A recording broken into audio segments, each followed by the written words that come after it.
नमस्कार, ये वक्त हुआ है बिग डिबेट का। आपके साथ में रविंद्र सिंह और आज का मुद्दा बिग डिबेट का, सीएम का नाम तय, ऐलान बाकी। दरअसल मुख्यमंत्री के चयन को लेकर बीजेपी में गहमा गहमी का दौर जारी है और बीजेपी ने 3 पर्यवेक्षकों की आज नियुक्ति कर दी। राजनाथ सिंह, विनोद तावड़े और सरोज पांडे, ये वो 3 नाम हैं जो कि पर्यवेक्षक के तौर पर तय हुए हैं और तीनों ही जयपुर आकर विधायकों की राय जानेंगे और पार्टी हाईकमान को रिपोर्ट सौंपेंगे। 10 दिसंबर को बैठक होने की संभावना है। सीएम के अलावा डिप्टी सीएम और मंत्रिमंडल को लेकर भी चर्चाएं तेज हो गई हैं और इसी पर करेंगे चर्चा। पहले एक छोटी सी रिपोर्ट देखें।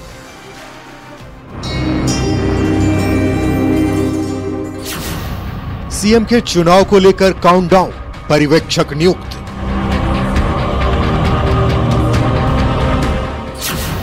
राजनाथ सिंह, विनोद तावड़े, सूरज पांडे को मिली जिम्मेदारी।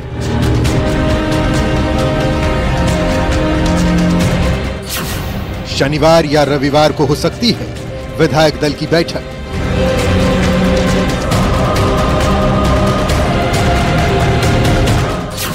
पर्यवेक्षक विधायकों के सुनेंगे सुझाव, सीएम का करेंगे चुनाव।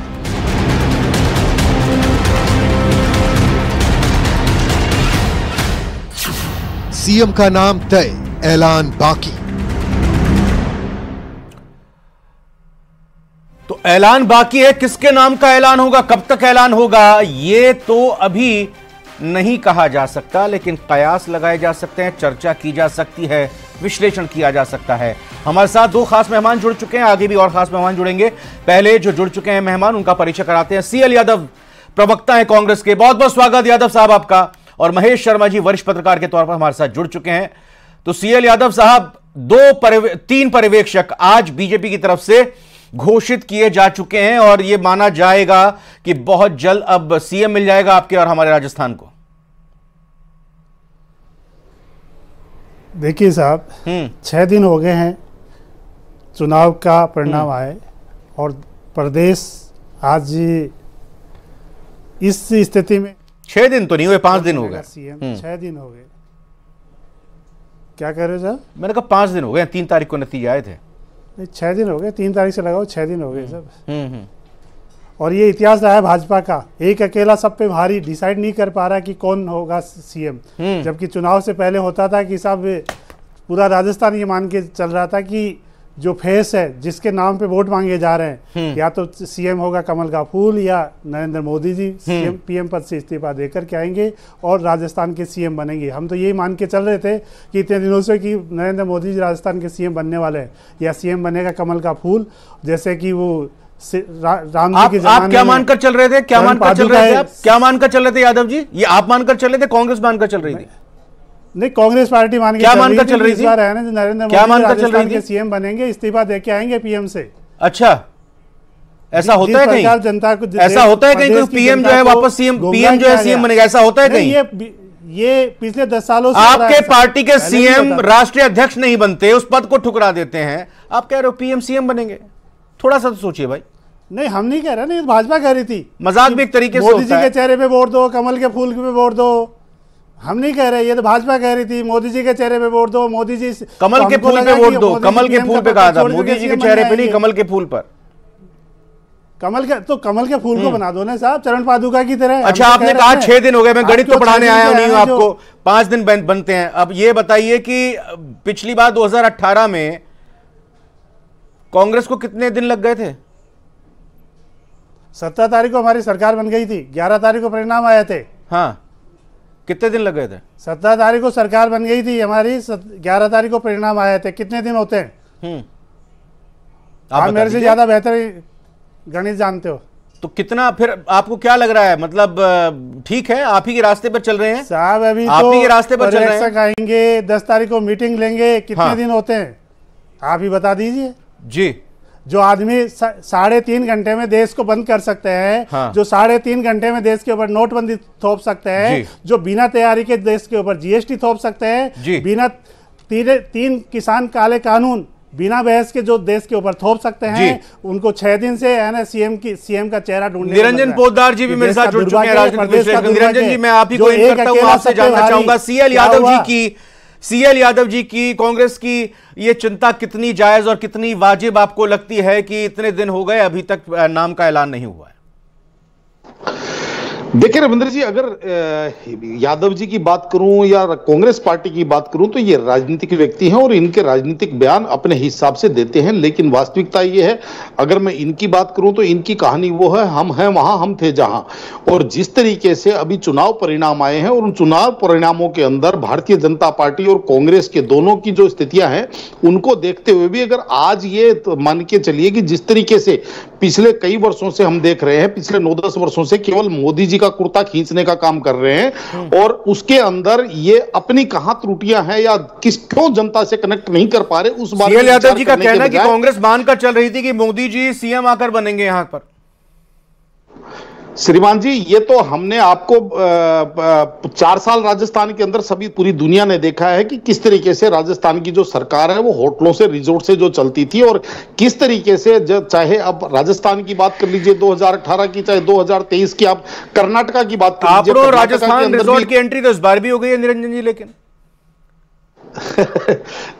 देखिए रविंद्र जी, ऐसा है, राजनीति का ये जो नया चेहरा है ये कहीं ना कहीं दुर्भाग्यपूर्ण है। लेकिन मैं जो निवेदन कर रहा था कि जिस तरीके से कर्नाटक के अंदर चुनाव परिणाम आने के बाद में लगभग आप ये समझ लीजिए 6 दिन वहां पे भी निर्णय होने में लगे थे, तो निश्चित रूप से देखिए कोई भी पार्टी ये सोचती है कि भाई हम एक ऐसा फैसला करें जो फैसला प्रदेश के भी हित में हो, जो फैसला सर्वमान्य हो और लोकतांत्रिक तरीके से हो। तो भारतीय जनता पार्टी मेरे हिसाब से उसी दिशा में आगे बढ़ रही है और आज उन्होंने जिस तरीके से ऑब्जर्वर नियुक्त किए हैं और अब ये बहुत जल्द महेश शर्मा सर का रुख करते जानना चाहूंगा, बतौर ऑब्जर्वर पर्यवेक्षक विनोद तावड़े, सरोज पांडे और राजनाथ सिंह, क्या सोचकर इनको यह जिम्मेदारी दी गई होगी और जो इनके हाथ में टास्क है किस हद तक स्मूथली परफॉर्म कर पाएंगे या करेंगे?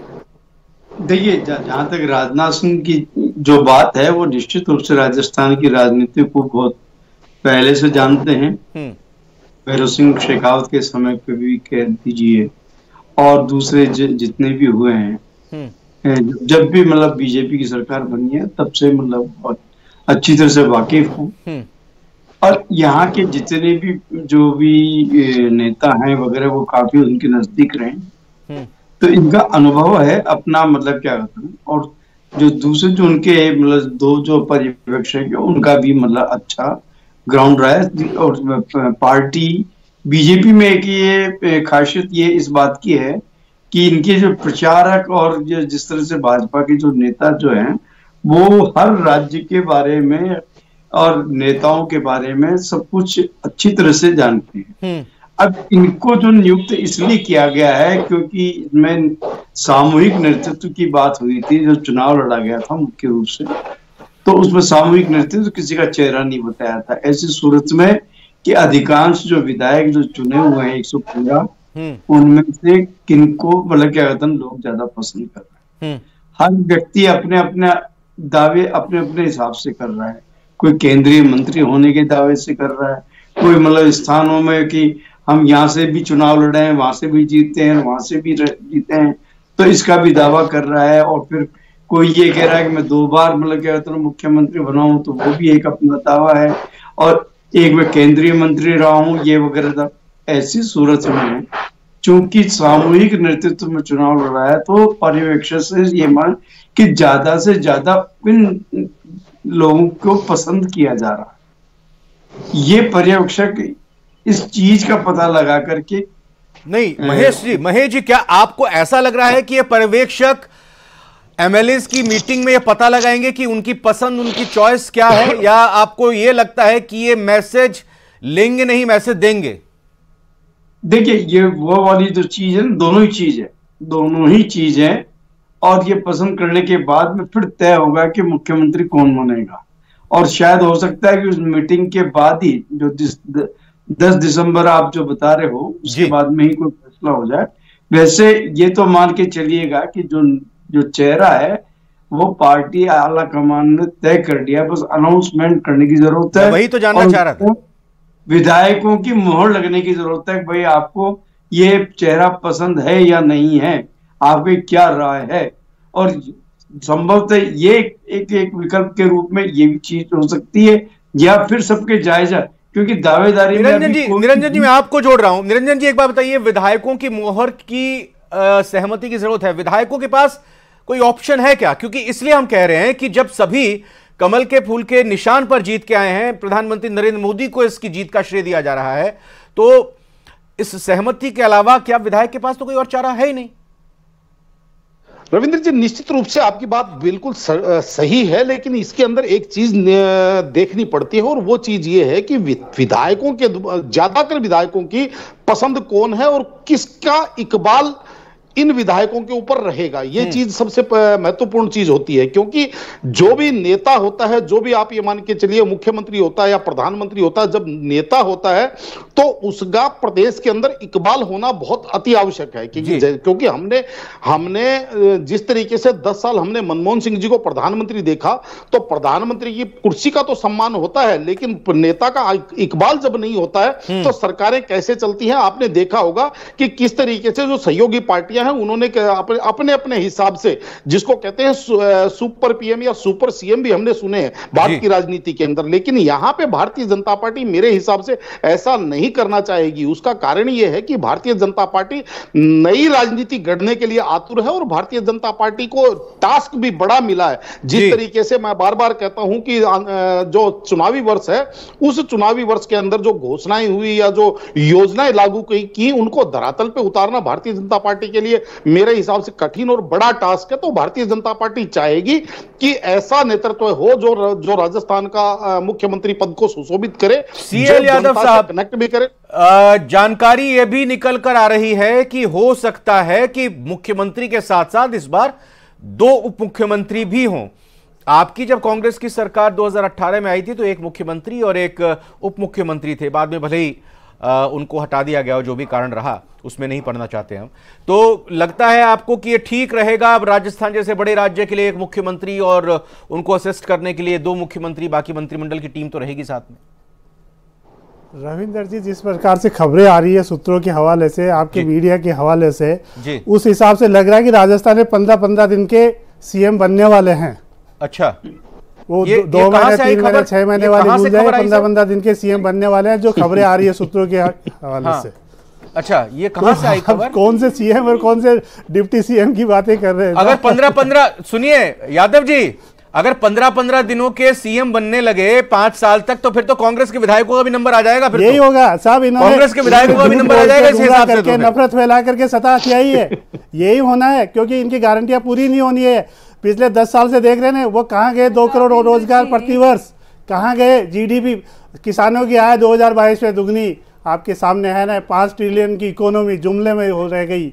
सीएल यादव जी, मुझे अगर 2022 तक कहाँ है, मुझे अगर याद है पिछले 2 महीने की अगर मैं याददाश्त ताजा करूं अपनी, मोदी जी, मैं पिछले 2 महीने की याददाश्त ताजा करूं तो आपके केंद्रीय नेता से लेकर राजस्थान के नेताओं ने इन्हीं मुद्दों पर राजस्थान समेत बाकी राज्यों में चुनाव लड़ा, और जनता ने क्या किया? 115 एमएलए, एक मोदी जी 116 लोगों को 15-15 दिन के लिए सीएम बनाने वाले जा रहे हैं। भूल जाइए कौन डिप्टी सीएम बनेगा, कौन मंत्री बनेगा, हम तो सबको सीएम बनाने जा रहे हैं मोदी जी। निमिषा जी, यादव जी की इस मुस्कुराहट पर क्या कहेंगे? 15-15 दिन के सीएम की तैयारी हो रही है प्रदेश। हाँ, एक मिनट निमिषा जी, देखिए रविंद्र जी, सूरज आ रहा है। रविंद्र जी, जो 15 महीना तक क्वारंटाइन रहे, जिन्होंने 15 महीने तक अपने सरकारी आवास से बाहर नहीं निकले, जिस कांग्रेस के मुख्यमंत्री, तो वो तो ऐसे मजाकिया अंदाज में ही लेंगे ना राजस्थान के अंदर सरकार को। मजाकिया अंदाज, कभी जादूगर बताते रहे, कभी टोना टोटका करते रहे, कभी कहे कुर्सी ने जकड़ रखा है, छोड़ ही नहीं रही है कांग्रेस के मुख्यमंत्री। तो कांग्रेस की प्रतिनिधि से तो हम यही अपेक्षा करेंगे कि वो ऐसे ही हल्के में लेंगे राजस्थान की व्यवस्था, कानून व्यवस्था का धज्जियां उड़ाने। आप जब चर्चा में नहीं जुड़ी थी डॉक्टर निमिषा, तो एक बात और सीएल यादव साहब ने कही तथ्य की, ये कही कि 11 दिसंबर को नतीजे आए थे 2018 में और 17 दिसंबर को मुख्यमंत्री के नाम का ऐलान हो गया था। ये 6 दिनों के अंदर की बात है। जी, जी। सरकार ने शपथ ले ली थी 17 दिसंबर को। हाँ, बड़ा याद रख रहे हैं आपने, ये भी याद रखा होगा ना कि कितने महीनों तक राजस्थान के अंदर कांग्रेस सरकार, मुख्यमंत्री उप मुख्यमंत्री सब्जी बेचने से लेकर के नकारा निकम्मा तक राजस्थान ने देखा है। चलिए, भारतीय जनता पार्टी का प्रतिनिधित्व करने आई हूँ, भाजपा की बात करती हूँ। कैडर बेस्ड पार्टी है क्या? अरे आपका मजाकिया लुत्फायदी खत्म हो गया हो तो बोल लूं मैं जरा। आपको मजाकिया में सरकार उड़ा चुकी है, 3 राज्यों में प्रचंड बहुमत के आगे इनका दिमाग की दिवालियापन हो चुका है, इसलिए हल्की बातें करेंगे ये। अब देखिए, Bharatiya Janata party cadre based party है। क्या यादव जी, क्या बात कह रहे हैं? पूरे देश को दिमागी दिवालियापन बना, क्या बातें बोल रहे हैं इनका? और मैं कह रही हूँ ना, मैं समझता हूँ आप बहुत गंभीर, बहुत सुलझे हुए, से रोगी हो चुके हैं, बहुत समझदार जनता ने नकार दिया है। इस तरह की बातें, इस तरह के शब्द शोभा नहीं देते। आप नकार दिया जनता ने, जनता का नकारा हुआ। धीरज साहू के घर का पैसा 3 राज्यों में ठिकानों पर 240 करोड़ रुपए कैश। आप तो कहते थे 1 रुपया बेच से 15 पैसे पहुंचता है, ये 265 करोड़ कैश का कुछ हिसाब है आपके पास क्या? वो भी मानसिक दिवालियापन में रख दिया था। जनता का पैसा अपनी अलमारी में रखेंगे। एक मिनट टॉपिक पे निरंजन जी, इतना कॉन्फिडेंस कहां से आता है कांग्रेस को? देखिए रविंद्र जी, ये टॉनिक का कमाल है। कैश कहां से लाए? 265 करोड़ रुपए का कैश का हिसाब तो दे दीजिए धीरज साहू जी के हिसाब तो दे दीजिए। जनता का पैसा अलमारियों में रख रखा है और यहाँ बैठ करके दिवालियापन की बात कर रहे हो आप। एक मिनट प्लीज, निमिषा जी और सीएल यादव जी, क्योंकि सीएल यादव जी ने एक बड़ी गंभीर बात कही है कि पूरे देश के लोगों को मानसिक दिवालियापन कर दिया है उनके लिए। हाँ, मैं बात करूं? बोलिए निरंजन जी। हाँ, देखिए रविंद्र जी, हमारे यहाँ एक कहा जाता है कि जैसी संगत वैसी रंगत, जैसा खाए अन्न वैसा होए मन, जैसा पिए पानी वैसी होए वाणी। तो कहीं ना कहीं देखिए, जब ऐसी संगत के अंदर रहेंगे तो ऐसे ही विचार उत्पन्न होंगे। और रही बात जिस तरीके की, अगर जनता के जनादेश को जिस तरीके का मेरे हिसाब से अपमानित किया जाता है, तो ये इसको आप इसी तरीके से कहेंगे कि एक ही पत्थर से बार बार ठोकर खाने वाली स्थिति, ये इसको मैं मानता हूं। और दूसरी बात देखिए, जिस तरीके से अभी ये कह रहे थे कि हमारी 11 तारीख को हमारे रिजल्ट आए थे और 17 तारीख को हमने सरकार बना ली थी, आपको तो मेरे हिसाब से 6 दिन भी नहीं लगने चाहिए थे। क्यों? क्योंकि जो आपने चुनाव लड़ा था वो सचिन पायलट जी के नेतृत्व में आपने चुनाव लड़ा था। तो कायदे से तो जिस दिन चुनाव परिणाम आए उसके अगले दिन। एक मिनट, हाँ, अब ज्यादा पीछे नहीं जाते। डॉक्टर निमिषा, अब ये बताइए कि डॉक्टर निमिषा प्लीज अब ये बताएं आप कि सरकार बन गई हमारी, तो राजस्थान को सीएम आपके सामने कब मिलेगा, किस दिन शपथ ग्रहण होगी, ये कब तक ऐलान कर देंगे आप लोग? हमारे माननीय पर्यवेक्षक नियुक्त हो चुके हैं, हमारे रक्षा मंत्री जी और हमारे जो विनोद तावड़े जी, सुश्री सरोज पांडे जी पर्यवेक्षक रूप में आ रही हैं। और राजस्थान के अंदर सरकार, मध्य प्रदेश के अंदर और छत्तीसगढ़ के अंदर तीनों ही जगह एक साथ नियुक्तियां पर्यवेक्षकों की गई है और जल्दी ही आपके सामने मंत्रिमंडल और मुख्यमंत्री जी नेतृत्व में राजस्थान और तीनों समेत दोनों राज्य अपनी विकास की गति से आगे बढ़ेंगे। भाजपा है cadre based party. Deputy CM कितने बनने जा रहे हैं? डिप्टी सीएम देखिए, निर्णय के तरीके होते हैं और पार्लियामेंट्री बोर्ड तय करता है, पर्यवेक्षक नियुक्त होते हैं। यहाँ थोड़ी ना स्वयंभू मुख्यमंत्री ये आला कमान ने तय कर दिया, कांग्रेस की तरह नहीं है ना व्यक्तिवाद है, ना क्षेत्रवाद है और ना ही परिवारवाद है, यहाँ राष्ट्रवाद है। देखिए, ये आप बीच बीच में बोल करके बता रहे हैं, प्रदेश की जनता देख रही है कि मानसिक दिवालियापन खो चुके कांग्रेस के प्रतिनिधि यहाँ पर बार बार उलझन की बातें कर रहे हैं और ऐसी बातें कर रहे हैं। अगर वो ऐसा बोल रहे हैं तो आप देखिए, राजस्थान के अंदर आप निश्चित तौर पर एक बहुत ही सर्वमान्य निर्णय होगा और वो निर्णय राजस्थान की जनता को पूरी तरह स्वीकार्य होगा। महिलाओं का बढ़ चढ़ के वोटिंग परसेंटेज बढ़ा है, 80 सीटों पर 80% से ज्यादा वोटिंग हुई है और परिणाम भी वैसा ही होगा जो सबको स्वीकार्य होगा। आपको लग रहा है कि अब जितना वक्त लिया है उससे आगे की चीजें स्मूथ हो जाएंगी? क्योंकि अगर तीनों राज्यों में देखें, कहीं ना कहीं राजस्थान में ही मुश्किल आती हुई दिखाई दे रही थी बाकी 2 राज्यों से ज्यादा। क्या अब लग रहा है कि आगे चीजें स्मूथ हो जाएंगी? देखिए, होना यही चाहिए क्योंकि इस बार जो चुनाव में कोई भी नेता ये दावा नहीं कर सकता है कि उसके बिहाफ पे, क्षेत्रीय नेता ये दावा नहीं कर सकता है कि उसके बिहाफ पे मतलब क्या होता है चुनाव की जीत मिली है। पहले होते रहे हैं, इसमें कोई दो राय नहीं। लेकिन इस बार जो है वो कमल का फूल को लेकर के, इसलिए सामूहिक नेतृत्व है। सामूहिक नेतृत्व की वजह से सबसे बड़ी जो जटिल समस्या होता है नेतृत्व किसको सौंपा जाए, तो इसमें समझ करके आम राय बना करके सहमति से किया जाता है। और बाकी ये भी बात सही है कि मोदी और अमित शाह जो भी जी हैं वो बड़े चौंकाने वाले होते हैं और बेधर्मी। अच्छा यादव जी, ठीक है, तारीख ये तो जब बीजेपी बताएगी, कब बताएगी जनता को। कांग्रेस तैयार है शपथ ग्रहण समारोह में शामिल होने के लिए, शिरकत करने के लिए अपने प्रदेश के अगले मुख्यमंत्री की? लोकतंत्र का सम्मान करते हैं। इस लोकतंत्र को कांग्रेस ने सींचा है और लोकतंत्र कांग्रेस के कारण से आज ये लोकतंत्र है, क्योंकि जो मार्केट में जो सूत्र बताते हैं कि यदि मोदी जी तीसरी बार प्रधानमंत्री बन जाएंगे तो संविधान ही नहीं बचेगा। ये तो राजस्थान की जनता क्या पूरे भारत जानना चाहता है कि इंडिया अलायंस है आपका, कैश कहां से आया? इंडिया अलायंस पे भरोसा नहीं है क्या आपको? अभी से घबरा रहे हैं आप तो तीसरी बार मोदी जी के वापस आने के लिए। इंडिया अलायंस को तो इंडिया अलायंस पे भरोसा है। इंडिया अलायंस, भारत जुड़ेगा। इंडिया कब है मीटिंग अगली इंडिया अलायंस की? मीटिंग कब है? कौन कौन आ रहा है, कौन नहीं आ रहा है? निराशाई हो गया है आने वाले चुनाव में। उसकी चिंता इंडिया अलायंस तो उड़ चुका है, ना नेता है, ना नीति है, ना नीयत है। जो कांग्रेस का हाल था वही इंडिया अलायंस का हाल है, उड़ चुका है। निरंजन जी, लास्ट सवाल आपसे, बस 15 सेकंड के अंदर जवाब दीजिएगा। क्या पूरी तरह से तैयारी आला कमान ने कर दी है, तभी केंद्रीय पर्यवेक्षकों की नियुक्ति हुई है और वो प्लान ए प्लान बी तैयार कर चुके कि किसी पहले तो नाराजगी ना हो, और अगर नाराजगी होती है और किसी तरह का विरोध के स्वरूप कोई कदम उठाया जाता है तो उसको लेकर भी प्लान बी तैयार है?